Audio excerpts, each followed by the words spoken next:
Баршаға сәлем, сіздермен бірге мен Дорамшик ағай. Бүгінгі обзор Богомол выход убийцы деп аталатын дорамаға арналады. Богомолды қазақша аударсақ дәуіт, ал бұл қауіпті, суыққанды шыдаммен күтетін жыртқышты дайындап қояды. 20 жыл өткен соң қанішер анасы мен детектив ұлы кездеседі.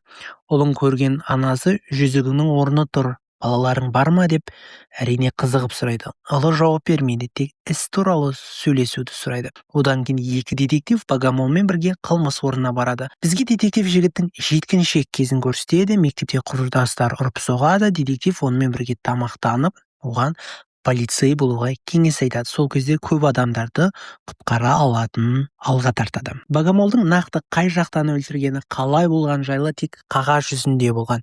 Бұл жайлы бақ беттерінде болмаған, оған достып көп адамда жоқ. Дәрігерден іс туралы бір адам қызыққан, ол адамды зерттеп, детективтер оның ізіне түседі. Оны ұстауға тырысқанда ол қашып кетеді. Сосын оның үйіне кіреді. Үйінде түрлі істер туралы, тіпті сот істер туралы ақпараттар табылады. Бұл адам басқа үйге келеді, тамақтанып отырады, әйел мен екі баласын ұстап отырады. Бұл еркек туралы ақпаратты жаңалықтардан көрсетеді, яғни оның іздестіріліп жатқаны жайлы. Полиция болып жатқан қылмыстардағы ең басты күдікті осы адам екеніне сенімді. Полиция ақыр бұл үйге келіп еркекті ұстап, екі адамның өліміне кінәлі екенін айтады. Детектив бұл қылмыскерден жауап алады. Сол кезде детективтің Богомолдың ұлы екенін білетіні белгілі болады. Оның ұлы екенін көпшілік адам білмейді, сондықтан бұл оны таңғалдырады. Сонымен бұл қылмыскерді Богомолмен кездестіреді. Бұл қылмыскер үшін Богомол құдайдай деуге болады. Адамды өлтіру қалай екен деп қылмыскерден Богомол сұрайды. Ол бұдан ләззат алғанын айтады. Оған ол басқа да сұрақтар қояды. Соңында бұл адамның ешкімді өлтірмегенін полиция емес, Богомол анықтайды. Бұл адам Богомолдың қасында құтырып түрлі нәрсе айтады. Соңында Богомолдан лайықты жазасын алады. Бұл адам үйден қашып шығады, соңында өзін атып салады. Сонымен детективтер оның ешқандай да адам өлтірмегені, Богомолдың подражатели емес екенін түсінеді. Ол тірі қалып ауруханаға жатқызылады. Үлкен детектив, енді аға детектив деп айтайық, аға детектив Богомолдың ұлына бір шындықты айтады. Богомолдың бәрін мойындауға ең басты талабы мынадай болған: ұлының атын ауыстырып, оны бақылай алуын сұраған. Оның ұлы екен ешкім білмеу керектігі туралы да талап қойған. Богомолдың ұлы, яғни детектив, істі қайтадан тергеуге көшеді, өйткені қылмыскер әлі табылған жоқ қой. Табылған адам қылмыскер болмай шықты. Осы кезде тағы бір ер адам өлі күйінде табылады, оны суға батырып өлтіреді. Басқаларына қарағанда бұл құрбанның ешқандай соттылығы болмаған музыка профессоры. Детективтің телефоны шырылдайды. Асырап алған әкесі оған: анаңмен кездеспеген боларсың дейді. Алайда телефонды детективтің әйел алған еді. Әйел ойланып қалады, өйткені күйеуі ата-анасының қайтыс болғанын айтқан. Осыдан бастап әйел зерттеп бастайды. Күйеуінің анасы жерленді деген жерге әйел құрбысымен бірге барады. Детективтер қылмыскердің телефон шырылдаған жерге барады. Ол жердегі үйде, құдықта барлығы детективтің бала кезін еске түсіреді. Детектив түнде құдыққа түсіп, ол жерден жүзікті тауып алады. Анасына: сен бірінші өлтірген еркек әкем бе деп сұрайды. Анасы мойындайды, өмірінде ең дұрыс шешім болғанын айтады. Осы кезде бізге Богомол күйеуін не үшін өлтіргенін көрсетеді. Күйеуі жоқ нәрседен әйелін қызғанады, ұлы анасын қорғайды, әкесі ұлын ұрып соғады. Богомол ұлын құтқару үшін күйеуінің артынан қайшы тығып алады. Сосын ол күйеуін құдыққа лақтырады да жүзігін де құдыққа тастайды.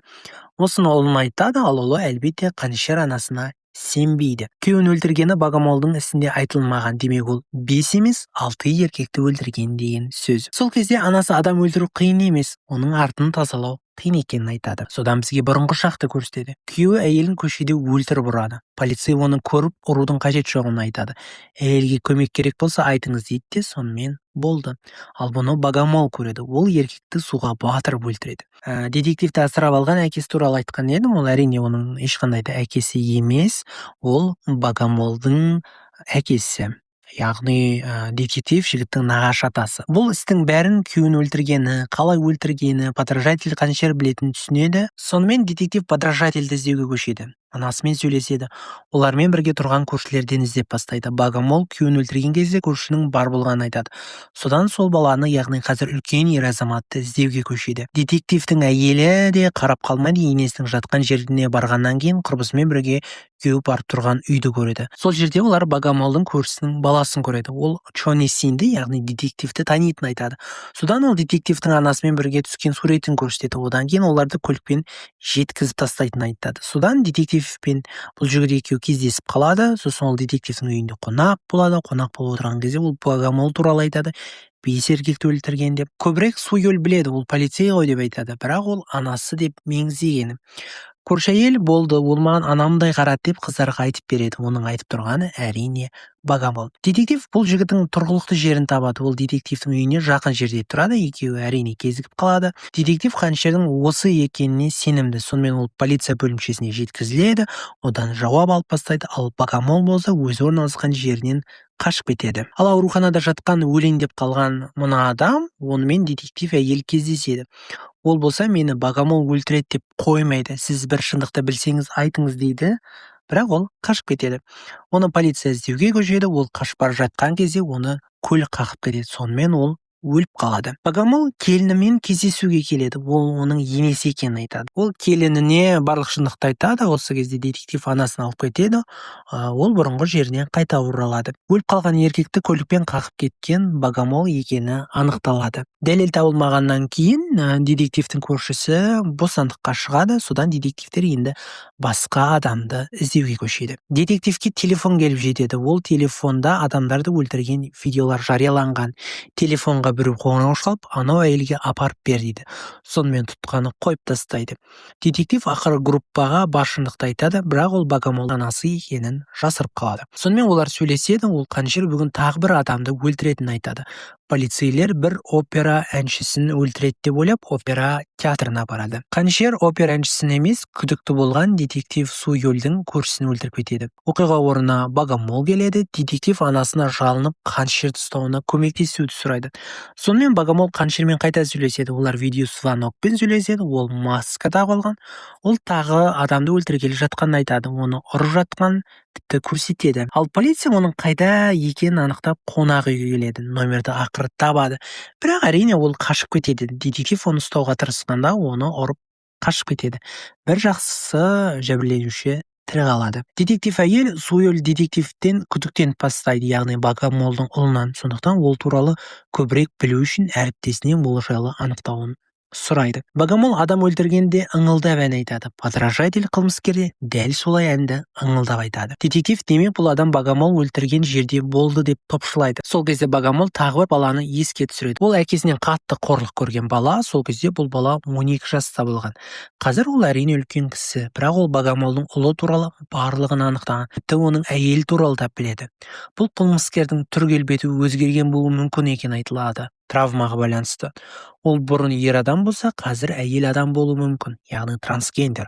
Сонымен детективтер бұрын еркек болып кейін әйелге айналған адамды іздеп бастайды. Детективтің әріптестері ақыр оның Богомолдың ұлы екенін анықтайды. Детектив әйел оған топтан шығуын сұрайды. Ол анасы екенін әрине детектив мойындайды.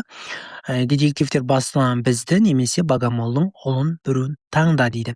Сол уақытта қонақ үйдегі менеджер, яғни жәбірленуші болған адам қайтыс болады. Детектив командадан кетіп қалып үйіне келеді. Ол әйеліне Богомол оның анасы екенін мойындайды. Мұны түсініп, ой елегінен өткізу үшін әйелі уақыт керек екенін айтады. Детектив әйеліне балалы болғың келетінін білемін, бірақ ол анама ұқсап монстр болуы мүмкін, содан қорқатынын айтады. Ал бұл кезде әйелінің аяғы ауыр еді. Ол кезде әлі күйеуіне айтпаған. Күйеу мен әйел бірге өскен жігіттің желеуіне барады, яғни басында күдікті болған жігіттің. Сол кезде ол анасы туралы осы уақытқа дейінгі қиындығы туралы айтады. Ал әйелі бәрі жақсы екен, оның еш өзгермегенін, әрдайым онымен бірге болатынын айтады. Детектив хабарласып, Богомолдың ұлына командаға қосыл, сенсіз қылмыскер табылмайды дейді. Ал команда Богомолға келеді. Ұлының жоғын көрген ол сұрақтарға жауап бермеді. Сол кезде детектив әйелі екеуі жеке сөйлеседі. Баласы бар, екі ана ретінде. Сонымен детектив қайтып оралады. Богомол қылмыскермен тағы бір рет сөйлеседі. Ол қылмыскер Богомолға қоқаң-лоққы көрсетеді. Сол кезде Богомол ұлына әйелмен қалай танысқанын айтады. Сол кезде ұлы бәрін де түсінеді. Қылмыскер детективтің әйелінің жанында жүрген құрбысы. Полиция оны ұстауға шығады, ал қыздың телефоны өшірулі. Детективтің әйелін салып алып ол жолға шығады. Әйелі телефонның өшірілгенін көріп, оны қосады. Күйеуімен сөйлеседі, ол тез арада одан қашуын сұрайды. Әйеліне полиция келеді, алайда бұл әйел полицейді өлтіріп тастайды, оның әйелін, детективтің әйелін алып кетеді. Сол жерге қылмыскер детектив әйелінің жүктілікке тестін тастап кетеді. Сол кезде барып ол әйелінің жүкті екенін біледі. Қылмыскер әйелді бір жерге қамап тастайды, сонымен қылмыскер Богомолға хабарласады. Ол бүгін жүкті әйелді өлтіріп көретінін айтады.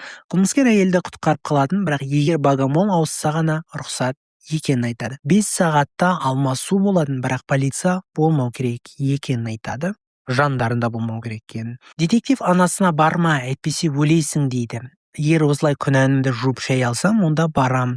Күнәмді жуып шаюды айтқан өзің ғой дейді. Сонымен әйелі үшін әрине келіседі, Богомолды алып шығады. Ал полицейлер әрине алыстан бақылайды. Қылмыскер сөзінде тұрады, келіні мен енесі алмасады. Қылмыскер Богомолды алып полициядан қаша жөнеледі. Богомолды қылмыскер байлап ұстайды. Бұл қылмыскердің әкесін осы Богомол өлтірген. Айттым ба, айтпадым ба? Бұны қинаған кезінде әкесі, сондықтан да соны қорғау үшін Богомол әкесін өлтірген еді. Бұл әйел Богомолға бірге болайық, мама деп ернінен сүйіп алады.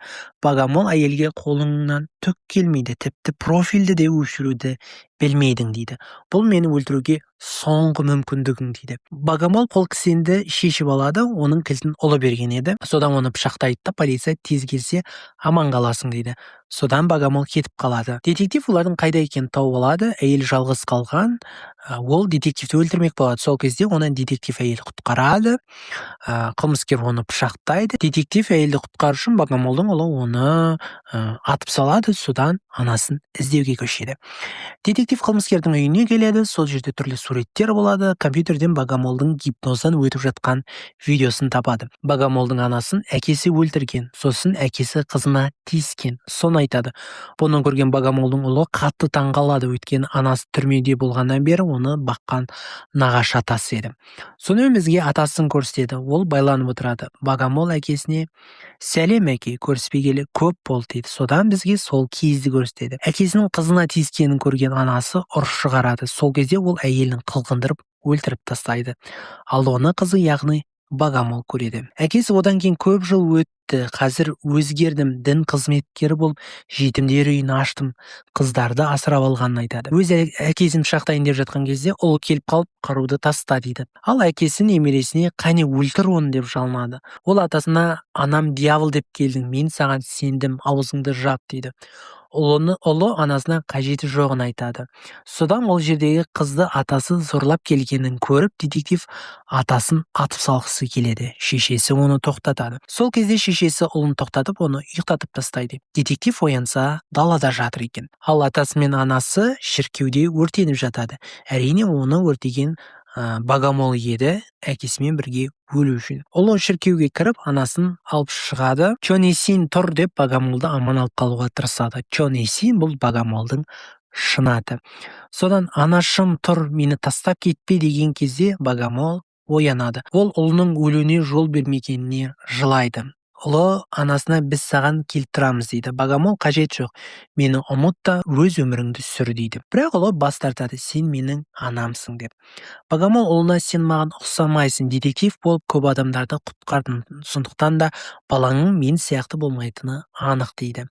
Аға детектив Богомолды түрмеге қайтару үшін оны алып кетеді. Детектив Богомолға бұрынғыдай жағдайы жасалмайтынын айтады. Богомол детективке алғысын айтып, уәдеңізде тұрдыңыз дейді. Богомол, мен жоқ кезде сен әлсіздерді қорғауға тырысыпсың. Анаңсыз ақ мықты адам болып өстің. Өзіңе қарайла, мені қинаған барлық сұрақтарға ақыры жауап алдым дейді іштей Богомол. Содан кейін 2 жыл өтеді. Аға детективтің тауда өлі күйінде табылғаны белгілі болады. Осы уақытта Богомолға ұлы мен детектив әйел келеді. Богомол не болды дейді де, дорама өз мәресіне жетеді. Богомол выхода убийцы деп аталатын дорама осындай болды. Детектив жанрындағы өте қызық дорама, өзі 8 бөлімнен тұрады. Бұл жерде Богомолды, яғни бірнеше еркекті өлтірген әйелді түсінесің, аяйсың. Сондай кылып көрсеткен. Бұл актрисаны көпшілігі Ұлы ханша сундуктагы Мишель аркылы биледи деп ойлаймын. Обзор осындай болды. Егер унаган болса, лайк басып, пікір қалдырып, ойларыңызды бөлісіп кетіңіздер. Арнама тіркелуді ұмытпаңыздар.